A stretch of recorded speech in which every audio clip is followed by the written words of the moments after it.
Western Spring Television. Ours it is.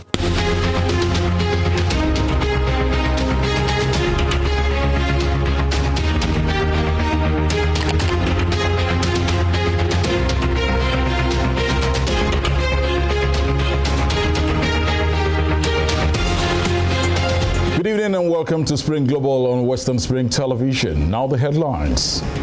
The Osun Election Petitions Tribunal has upturned the victory of Governor Ademola Adeleke. President Vladimir Putin speaks with top security officials about efforts to expand the outer boundaries of Russia's continental shelf. United States officials set to release video of an arrest that led to a motorist's death. My name is Tunde Ido. The Election Petitions Tribunal hearing sitting in Osogbo, the Osun State capital, has annulled the result of the July 16th Osun governorship poll and upturned the victory of Governor Ademola Adeleke.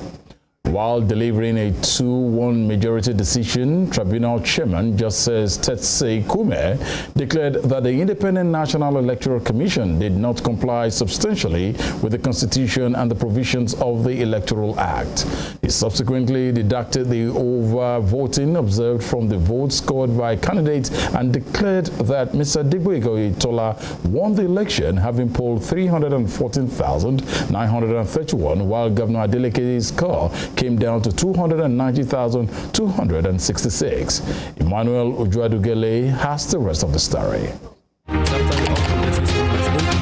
Candidate in the July 16, 2022 governorship election, Adigboyega Oyetola challenged the result of that election. The Election Petition Tribunal today delivered its judgment. The petitioners challenged the declaration on 3 grounds, namely the alleged forgery of certificates and non-qualification of the second respondent, Governor Ademola Adeleke, alleged overvoting in 749 polling units, as well as non-compliance with the Electoral Act by the first respondent, the Independent National Electoral Commission (INEC). While delivering the majority judgment of the panel, its chair, Justice Tetsey Kume, resolved the first ground of the petition in favor of the second respondent, ruling that by providing other qualifying documents, he is exonerated from forgery or non-qualification. However, the tribunal, in its ruling on the second and third grounds, held that the petitioners were able to prove their allegations of infractions in the polling units. Ruling further, Justice Kume said the tribunal, having found proof of overvoting, held that the election was conducted in non-compliance with the Electoral Act. Citing relevant authorities, he dismissed the defense of the respondent as erroneous and held that actions of INEC amount to tampering with official records by producing different results. Consequently, the tribunal ruled that the second respondent, Governor Adeleke, did not score the lawful amount of vote required to emerge governor. It then held that the announcement of the incumbent governor as winner is declared null and void. After deducting the invalid vote from the affected polling units, Justice Kume ruled that Mr. Oyetola scored a total of 314,931 votes, while Governor Adeleke secured 290,666 votes. Speaking outside the court, counsel to the petitioner Sakala Yonu said his team was satisfied with the ruling and described it as a true reflection of justice and fairness. Before you ask your question,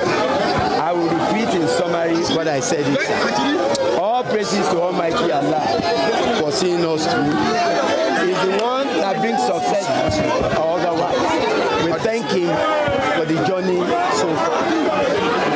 And I also want to mention that our leaders on our team who are not here today, Prince Elo Fagbemi SAS and Chief Akin Olujimi SAS, we also thank them for the able leadership that they have given to the APC Oyetola legacy.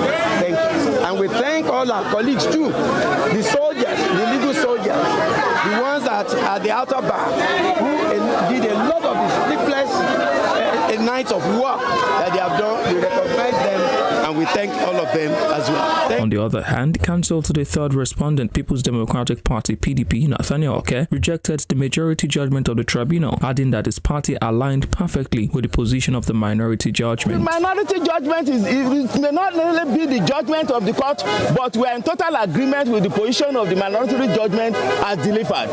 But you will recall that it's only 2 people that deliver judgment in respect of this matter. The reality on ground is that we are dissatisfied, and the necessary legal steps for the purpose of challenging that judgment, we will embark upon it. counsel to the Independent National Electoral Commission (INEC), Professor Paul Ananaba, also expressed dissatisfaction with the judgment and said the body would study it before taking its next line of action. The tribunal has the majority. Well, one of the judges of the tribunal, the chairman, delivered what appears to be a majority judgment. The second member of the panel delivered a dissenting judgment. The third member thanked everybody, but did not read any judgment. These are issues we will have to get back to the commission, and then we'll take appropriate decision. But anybody who listened to the judgment, even before the CTC is out, will see the industry and the position of the law on BVAS, which is the primary thing, that the minority position that BVAS is the primary source of what transpired on the day of election, as stated by the minority judgment, is the correct position of the law as far as we are concerned. And there is no way a report issued after will be the primary source of information of what transpired on the day of election and based on which the results were declared and the election was concluded. So Nigerians, people from Osun, should be calm. There are constitutional provisions on what should be done. I have a belief that the Court of Appeal has a duty here. As part of his ruling, the tribunal also ordered the Independent National Electoral Commission (INEC) to withdraw the certificate of return issued to Governor Adeleke and return former Governor Oyetola as winner of the election, having won the lawful amount of majority votes. However, after the majority judgment, a minority judgment read by a member of the panel, Rabiu Bashir, argued that the petitioners failed woefully in proving the allegations of overvoting. It held that the Bimodal Voters Accreditation System (BVAS) remains the primary source of data for the election. According to the minority judgment, the second and third grounds of the petition were resolved in favor of the respondent. Emmanuel Ujadigele, Western Spring Television News. The Osun State Governor, Ademola Adeleke, has described the judgment of the Governorship Tribunal as a miscarriage of justice. The governor made this known in a statement by his spokesperson, Olawale Rashid, vowing to challenge the ruling at the Court of Appeal. Reacting to the verdict of the tribunal from his country home, Ede, Governor Adeleke faulted the resolution of the overvoting question in favor of Mr. Oyetola, calling it an unfair interpretation against the will of majority of voters. While urging his supporters to remain calm, Governor Adeleke vowed to appeal the judgment at the Court of Appeal, insisting he remains the rightful winner of the July 16th election. Meanwhile, the reinstated Governor Gboyega Oyetola thanked party members for their support throughout the trial. There is no victor of language for the members of the party. Rather, it's a collective victory for our state and the nation democracy. I'm happy that the government has actually resolved the controversy about the winner of the 16th July election in our state. INEC is the greatest beneficiary of the judgment. And to afford INEC the opportunity to look at all the anomalies and make necessary arrangements to avoid the repetition of it, particularly now that we have a general election that is coming very soon. I thank the people of the state, I thank our supporters, millions of them. In Osun State, the family of a 28-year-old tailor, Nuruddin Quadri, have accused officers attached to the Osun State Police Anti-Cultism Squad of killing him during a raid on his home around 2 a.m. on Wednesday. It was alleged that the victim was shot several times in the chest during the incident, while the family told Western Spring Television News that the police later went away with his body. Nuruddin Quadri, a 28-year-old tailor, was said to be asleep when officers attached to Osun State Police Anti-Cultism Squad conducted a raid on his home around 2 a.m. on Wednesday. Western Spring Television News gathered that the police broke into Nuruddin's home at Jalayemi Street in the presence of his wife and an 8-month-old baby. According to Mumin Oyetola, under whom Nuruddin enrolled as an apprentice, the young man was shot in the chest and died on the spot while trying to run for his life when the police entered his room. According to neighbors, the police officers in mufti with face covers broke into the 16-room building and were trying to force entry into every room in the house while looking for the deceased. Nuruddin's wife, Miriam Iwaloye, said her late husband had to jump through the window due to various cases of police harassment in the past. The visibly distraught woman called for justice and demanded the release of her late husband's corpse. Ní aago méjì àwọn ọlọ́pàá ń ṣàgòkè wa wọ́n á sá ń kọlẹ̀kùn kiri kókókókókó mo ṣáà gbọ́ lójú oorun mo wá dìde wọ́n lọ sọ́dọ̀ láńlọ́ọ̀dù wa wọ́n kọlẹ̀kùn láńlọ́ọ̀dù láńlọ́ọ̀dù jáde wọ́n talẹ̀ ń béèrè wọ́n ní alóhùnlé bí láńlọ́ọ̀dù ní yàrá rẹ̀ náà nìyí wọ́n sá tí jẹ́ kí girama sọ pé yàrá rẹ̀ ní báyìí wọ́n ti fi ẹsẹ̀ gbá ilẹ̀kùn mo ṣàjẹ́ ọkọ mi lójú oorun mo lọ sí ìfẹsẹ̀ ìgbálẹ̀kùn ló ti sáré dìde mo sì fẹsẹ̀ ìgbálẹ̀kùn bó ṣe ṣí tó ṣe ṣí báyìí bó ṣe rí ọba yìí bó ṣe òwò tàwọn ní shooting. Abẹ ìjọba Isiaka Adeleke kí wọ́n jọ kan bá wa gbé ìgbésẹ̀ tó tọ́ àti tó yẹ a sì bẹ̀ Chief Justice náà káwọn náà bá wa gbé ìgbésẹ̀ tó tọ́ àti tó yẹ kí ìdájọ́ òdodo kó lè wáyé lórí ọ̀rọ̀ Quadri Nuruddin tí ó jẹ́ ọmọọṣẹ́ mi ẹ jọ̀ọ́ gbogbo wa ò ní ṣe òfò ọmọ.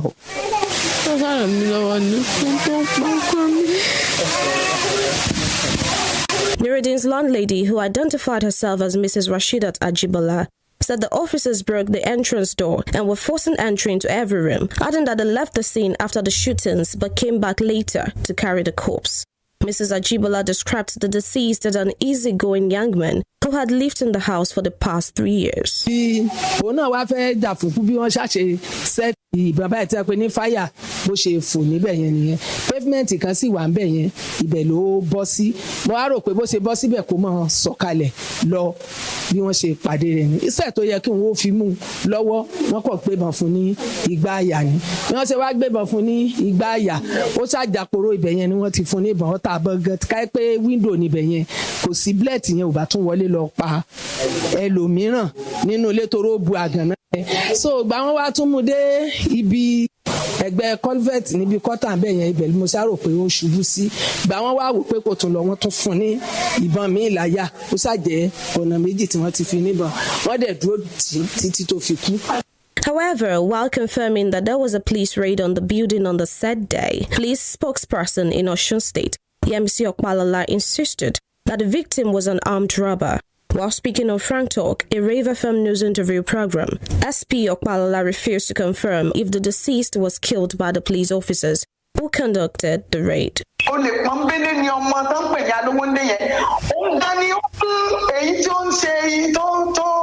Tí wọ́n àfi tí mo sẹ́ndì rìkọ́dì tiẹ̀ sí yẹn òun gan ló mọ iṣẹ́ olè òun ló fi iṣẹ́ hàn ló fi iṣẹ́ lé lọ́wọ́ ìgbà tó di pé ó ń jẹ́wọ́ ló sọ pé òun mú yẹn lọ sí ilé oníkálukú wọn ló fi délé rẹ̀ ó ní pé òun ò tiẹ̀ mọ̀ orí òkè gan ló ń gbé màmá tó wá sọ̀rọ̀ yẹn ló ló ń bi léèrè wípé níbo ni yàrá lówó ní lọ́sọ̀pá òun náà ló fèsì òun yìí látòrí pẹ̀tẹ́ẹ̀sì lọ́mọ awolówó níyẹn ló ti sá bíyàwó ẹ̀ ṣe sílẹ̀ kò báyìí ló ti sá tó ń gangan sá ló ti bẹ́ sílẹ̀ látòrí pẹ̀tẹ́ẹ̀sì o èmi ò mọ̀ ń pa àpọn yíyìn yẹn mi ò mọ̀ ń pa àpọn yíyìn rárá. This latest incident adds to the growing list of alleged extrajudicial killings of people by the police in Osun State. The family of 28-year-old Nuruddin Quadri and the general public expect that proper investigations are carried out to ensure the truth about this unfortunate incident is laid bare and the culprits are brought to justice. And still in Osun State, engineers have been advised to take their health more seriously by ensuring constant medical checks. This was stated at the annual meeting of the Nigerian Society of Engineers Osogbo chapter. Olayinka Ali has the rest of the story. Nigerian Society of Engineers Osogbo chapter held our annual general meeting on Thursday, 26th January. at the Oshogbo Engineering Center, Ogolua Axis, Oshogbo. This month's AGM featured the annual health awareness program tagged You and Your Health, where members of the society and their families enjoyed free medical tests ranging from BMI, hepatitis A and B, blood pressure, and sugar level. The guest speaker was a senior consultant at the Department of Family Medicine, Osun Teaching Hospital, Oshogbo. Dr. Bashiru Fatoki spoke on the topic, the importance of regular medical check. Dr. Fatoki said the factors responsible for the health are multivariant.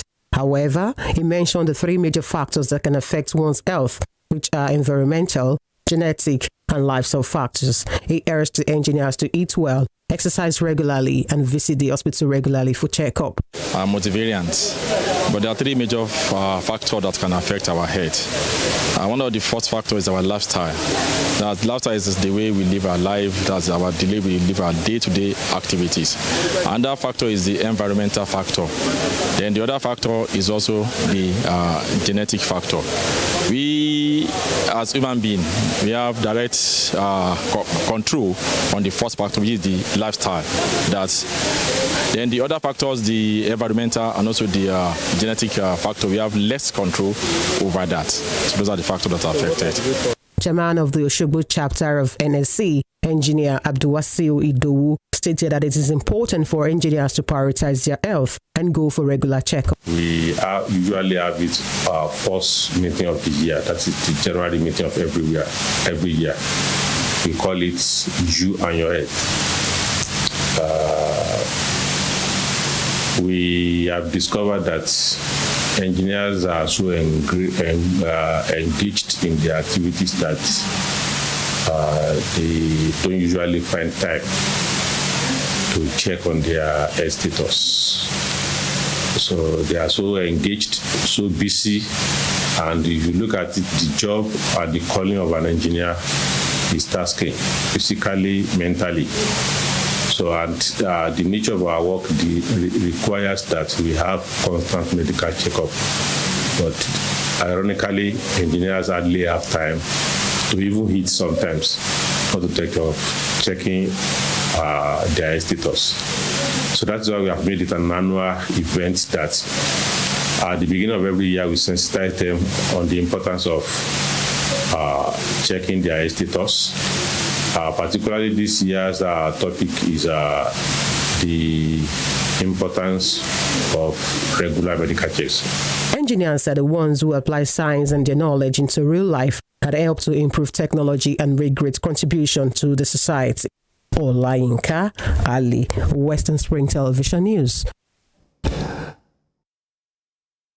And news outside Nigeria, the United Nations peacekeeping mission in the Democratic Republic of Congo has condemned an offensive by M23 rebels in the east of the country that displaced 450 people, including women and children. The mission, known by its acronym MONUSCO, said on Twitter that the M23 must cease all hostility and withdraw from occupied areas in accordance with the roadmap set out in the Luanda mini-summit. The Kitshanga attacks is a new offensive by rebels who have seized areas of eastern DRC's North Kivu province in a rapid onslaught since May that threatened the provincial capital Goma. Regional leaders brokered an agreement in November under which the rebels were meant to withdraw from recently seized positions by January 15th as part of attempts to end the fighting that has displaced at least 450,000 people. The M23 said in a statement that it was obliged to intervene to protect Tutsis in Kitshanga and other areas. And in Europe, President Vladimir Putin spoke with top security officials about the status of Russia's efforts to legally expand the outer boundaries of its continental shelf in the Arctic Ocean. In 2021, Russia filed a submission to the UN seeking to redefine its continental shelf, which is believed to contain vast untapped oil and gas reservoirs. A continental shelf is an area of typically shallow waters bordering a country's shorelines that is considered an extension of its territory. Hungary Prime Minister Viktor Orban says Budapest will veto any European Union sanctions against Russia's nuclear energy sector. Ukraine has called on the 27-nation bloc to include the Russian state nuclear energy company Rosatom in its sanctions, but Hungary, which has a Russian-built atomic plant that it plans to expand with Rosatom, has blocked that. Mr. Orban, in the interview, said his government will not allow the plan to include nuclear energy in the sanctions to be implemented, stating that it is out of the question. Elsewhere, Czech voters are going to the polls today to elect a successor to President Miloš Zeman, whose second term ends in March. The second-round runoff between former Prime Minister Andrej Babis and retired NATO General Peter Pavel is portrayed as a contest between populist oligarchy and liberal democracy. Mr. Pavel appears to have a commanding lead over Mr. Babis. The contest has been marked by disinformation and even death threats. In the Czech Republic, the role of president is a mostly ceremonial but still a highly influential post. You're watching Spring Global on Western Spring Television. We'll be right back after this break.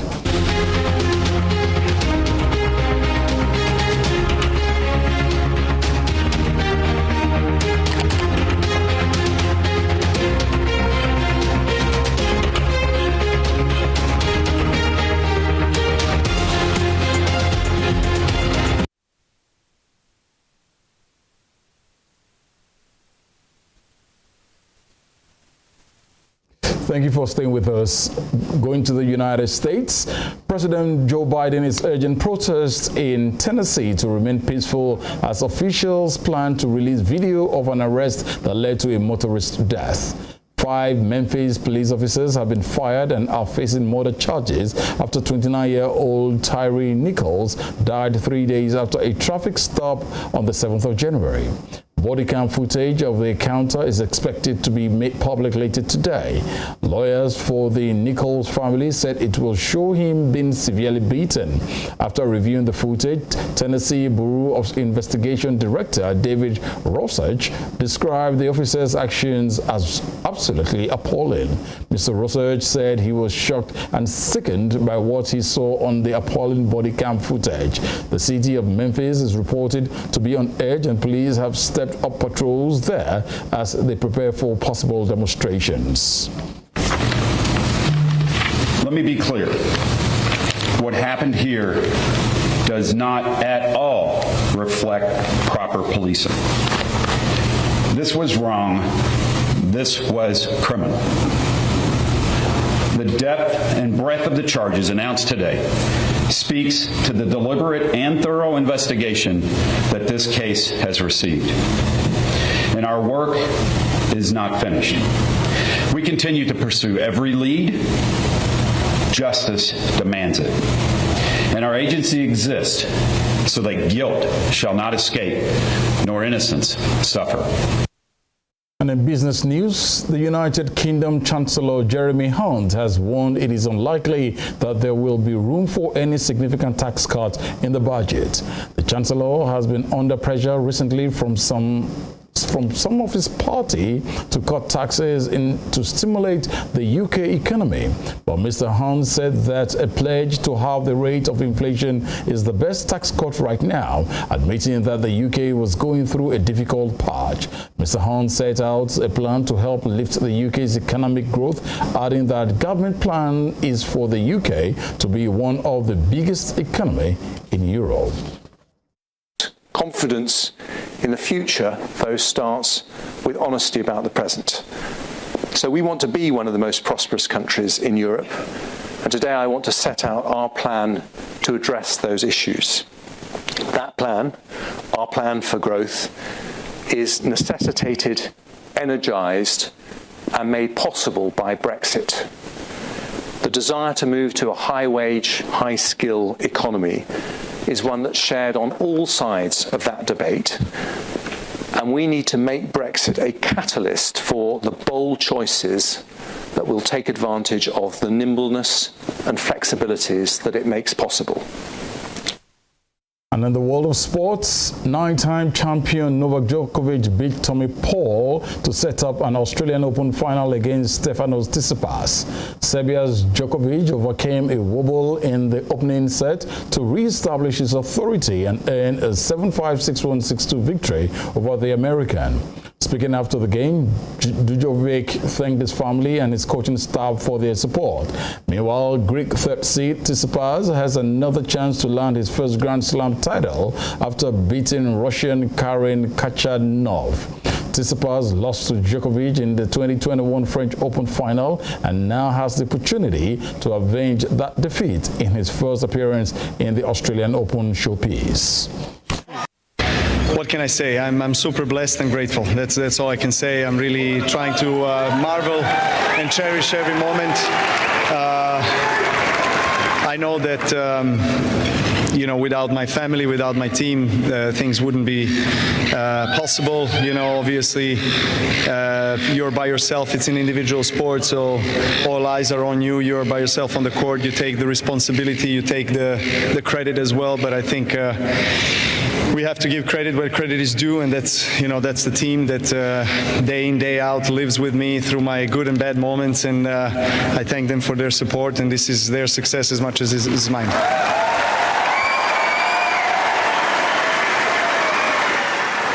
We sure will see a very exciting final. Before we end the Spring Global, here is a recap of our top stories.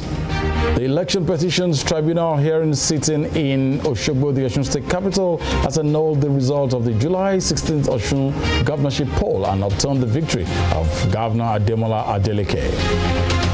President Vladimir Putin spoke with top security officials about the status of Russia's efforts to legally expand the outer boundaries of its continental shelf in the Arctic Ocean.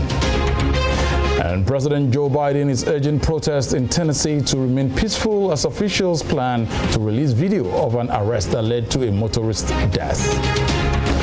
You can follow us on our social media handles on Facebook, Instagram, and Twitter at Western Spring Television. You can also watch us live on our YouTube channel at Western Spring Television. Thank you for viewing. On behalf of the entire transmission team, I am Tunde Ido. Good evening.